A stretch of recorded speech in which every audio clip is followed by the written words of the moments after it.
আপনাদের এই বয়ান কখনোই চেঞ্জ হয় না। 1971 সাল ছিল ভারতীয় ষড়যন্ত্রের তৈরি, ভারতীয় ষড়যন্ত্রের তৈরি একটা কাহিনী, ওই ভারতীয় ষড়যন্ত্র, ওই ভারত বিরোধিতা, আপনারা এটা পপুলিস্ট জায়গা থেকে এই ব্যাপারটা বলতেই থাকেন। এবং না, এটা ঠিকই আছে, এটা বলতে হবে আমাদের, এবং এটা করে কিন্তু আপনারা মুক্তিযুদ্ধের বিতর্কিত করেন, কিন্তু আপনারা কিন্তু প্রতি মুহূর্তে মুক্তিযুদ্ধকে ছোট করেন, প্রতি মুহূর্তে 1971 সালকে অস্বীকার করেন, প্রতিটা মুহূর্তে আপনারা করতে থাকেন। এটা তো সত্য ঘটনা, এটা তো সত্য, এবং আপনাদের সত্য আর অন্য সত্য তো আলাদা হইতে পারে। না, এটা আলাদা সত্য না, এই সত্যটা আমাদের মেজর জলিল উনিও বলে গেছেন। এখন দেখেন, মতিউর রহমান রেন্টুর লেখা একসময় পড়া হতো না, এখন তো সবাই পড়ছেন, জানছেন। কর্নেল রশিদ সাহেবের লাইফটাকে যদি ধারণ করা যায়, তাহলে ইতিহাসের যে অংশগুলো তিনি তুলে ধরেছেন, এগুলোকে তো কেউ চ্যালেঞ্জ করছে না। আমি হাইডসাইড একটা কথা বলি, মানে 1971 সালে যদি জামায়াতের অবস্থা, মানে জামায়াত যেটা চাইছিল সেটা যদি সফল হইতো, তাহলে কি হইতো আসলে? মানে ভারত এই ষড়যন্ত্র করে আর কিছু করতো, এতটা বাংলাদেশ স্বাধীন হতো না। এই তো স্বাধীন হতো, বাংলাদেশ স্বাধীন হতো, বাংলাদেশ ভারতের সাহায্য ছাড়াও স্বাধীন হতো, অবশ্যই স্বাধীন হতো। এই দেশ স্বাধীন হয়েছে না ভারতের বিরুদ্ধে লড়াই করে। আমি বলেছি 2024-এর আমাদের যে ছেলেরা, জনতা, ছাত্র, শিক্ষার্থী, মা বোনেরা এই আধিপত্যবাদ, মানে আপনারা এই কথাটা রাজনৈতিক বক্তৃতায় বলেন, ঠিক আছে মাসুদ ভাই, আপনি যদি এখন 2024-এ বলেন যে ভারত থেকে স্বাধীন হয়েছে বাংলাদেশ, আমরা খুব সিনসিয়ারলি বলি, এটা আমরা খুব সিনসিয়ারলি ভারত থেকে স্বাধীন হয়েছে বাংলাদেশ। এবং এদেশে আমাদের দেখেন, ঢাকা বিশ্ববিদ্যালয়ে কি স্লোগান হয়েছিল? দিল্লি না ঢাকা। কেন এই স্লোগান হয়েছিল? এই স্লোগান আপনারা দিছেন রে ভাই, আপনারা এই স্লোগান আপনারা দিছেন। দিল্লি না ঢাকা স্লোগান ছিল না এখানের মধ্যে। দিল্লি না স্লোগান আপনাদের পুশ করা স্লোগান। এই স্লোগানের মধ্যে কোটানা মেধা ছিল, এই স্লোগানের মধ্যে হাসিনার পতন ছিল, এইটার মধ্যে থেকে আমাদের ভোট দেওয়ার কথা ছিল, অনেক কিছু ছিল। আপনারা দিল্লি না ঢাকা এই বয়ান আপনারা সামনে আনতেছেন, কারণ হচ্ছে যে আপনারা এইটাই মনে করেন, আপনি মনে করেন যে বাংলাদেশ স্বাধীন হওয়া ভুল হয়েছে, আপনি মনে করেন বাংলাদেশ স্বাধীন হইতে পারলে ভালো হতো। স্বাধীন হওয়া 71-এর পজিশন আপনি চেঞ্জ করেন না রে ভাই, 71-এর পজিশনেই আছেন আপনি, আমরা চেঞ্জ পজিশনেই আছেন। আপনি ঠিক রেখেছেন, পরেন সংগ্রাম ইত্তেফাকে আপনাদের বক্তব্য যেটা ছাপা হয়েছে ওইটাতেই আছেন আপনারা। হ্যাঁ, পড়েছি যে ওখানে আমাদের অ্যাবসলিউটলি ওই জায়গার মধ্যেই আছে। এরকম ষড়যন্ত্রমূলক একটা স্বাধীনতা আমাদের দেশের মানুষের প্রয়োজন ছিল না, এবং সেই প্রয়োজন এখনো নাই। এটা আমরা তখন বুঝেছি, আর এটা অনেকের বুঝতে 53 বছর লেগেছে খালিদ ভাই, 53 বছর লেগেছে। যার কারণে এখন স্লোগান উঠেছে দিল্লি না ঢাকা। আমাদের এই যে দেখেন 2010-এ যখন আমাদের নেতৃবৃন্দকে গ্রেপ্তার করা হয় তো একদম সিলে একটা ম্যাটার, কেন টিপাই মুখবাদের বিরুদ্ধে আমাদের লোকেরা, আমাদের নেতৃবৃন্দ তখন আওয়াজ তুলেছিল, বিভাগে প্রোগ্রাম করেছিল। ঠিক একইভাবে এই জন্য আমি মনে করি যে আমাদের ভারত ইস্যুটা আপনি কখনোই এটাকে সাইড করতে পারবেন না, এই জন্য যে হয় তাদের বন্ধু হতে হবে, না হলে তাদেরকে শত্রুতামূলক যে আচরণ তাদের, এটা ঠিক করে তো আপনাকে এটা ফেস করার জন্য আপনাকে এই দেশের জনগণকে তো প্রস্তুত রাখতে হবে। এটা হয়েছে না। দেখেন আপনি সীমান্তে এখন আমাদের কাস্তেওয়ালারা, মানে আমাদের সম্মানিত এবং প্রিয় কৃষকরা হাতে কাস্তে নিয়ে তারা সীমান্ত রক্ষার জন্য আমাদের বিজিবির ভাইদের সাথে তারা অংশগ্রহণ করছে। ঝিনাইদহে এখন অলরেডি আমাদের এটা আপনি ইন্টারন্যাশনাল এটা বললেন না, এটা আমাদের জন্য খুব গর্বের ব্যাপার না যে আমাদের বিএসএফ এর ভাইদের সাথে কারো কাস্তে নিয়ে এটাতে দাঁড়ায় থাকতে হয়।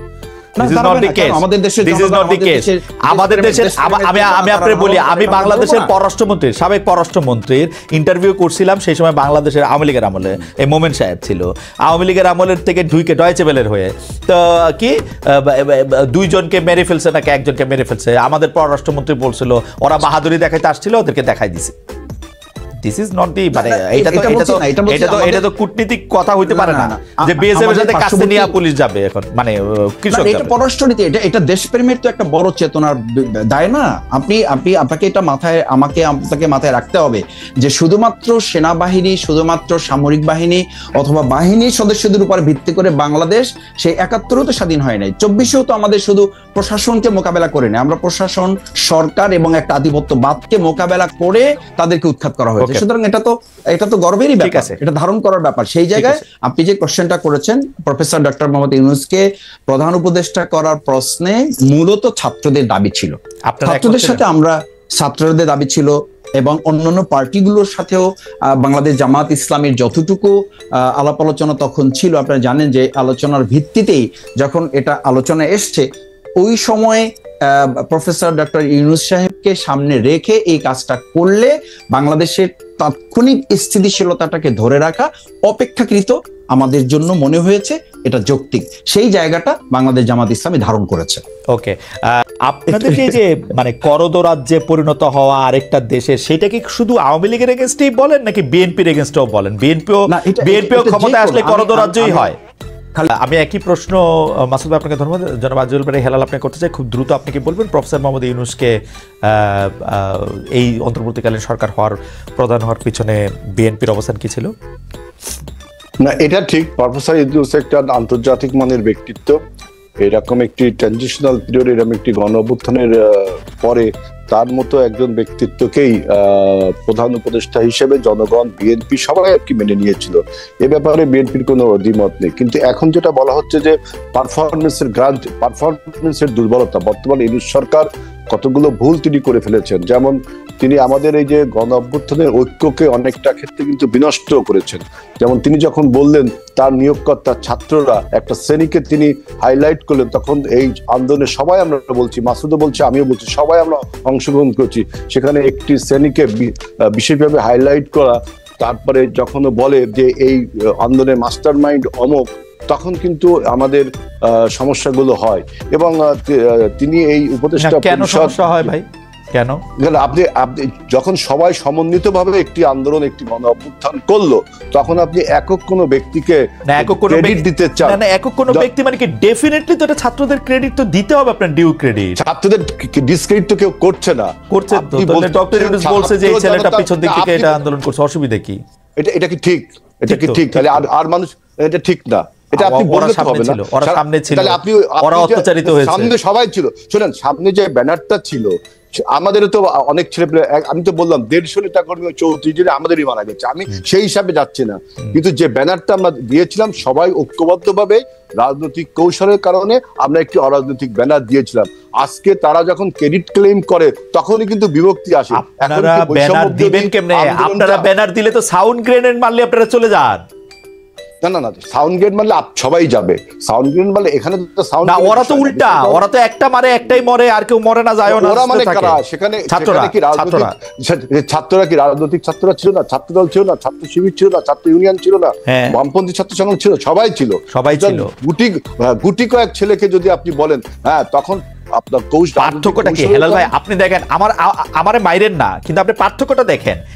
ওরা ছিল এখানে, সাহসটা পাইছে কই? ওরা সাহসটা পাইছে আপনাদের মানে আমরা তো এটা এই যে বিএনপির নেতাদের থেকে আলাদা ছিল, সেই জন্য পাইছে।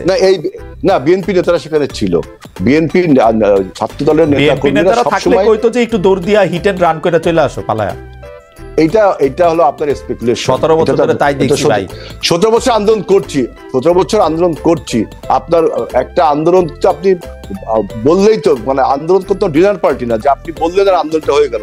17 বছর আমরা জমিনটা তৈরি করেছি, তার উপর দাঁড়িয়ে আমাদের এই ছাত্র ভাইয়েরা, সমস্ত রাজনৈতিক দলের ছাত্র ভাইয়েরা উপসংহার টেনেছে। আমি এই জন্য বলি, এই ছাত্র ভাইয়েরা হলো আমাদের আন্দোলনের সন্তান, এই অভ্যুত্থানের সন্তান। তার মানে এই না